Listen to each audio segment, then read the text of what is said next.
Bakit po kaya tama lamang na ang pakinggan at sundin ng tao mismo ang ating Panginoong Hesukristo?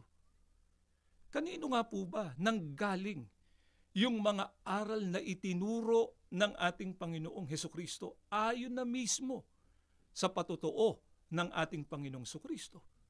Pakinggan po ninyo dito po sa Juan, sa 12, ang talata po ay 49, pakinggan ninyo ito. Sapagkat ako'y hindi nagsasalita na mula sa aking sarili, kundi ang Ama na sa akin ay nagsugo, ay siyang nagbigay sa akin ng utos, kung ano ang dapat kong sabihin at kung ano ang dapat kong salitain. Napansin niyo po ba, mga mahal po naming mga taga-subaybay, kung kanino po nanggaling yung mga itinuro ng ating Panginoong Hesukristo?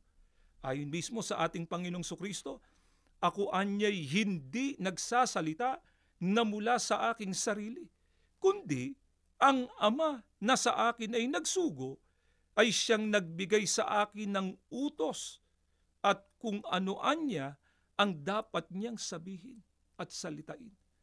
Sa makatwid, lahat ng mga aral na itinuro ng ating Panginoong Hesukristo, kanino po galing?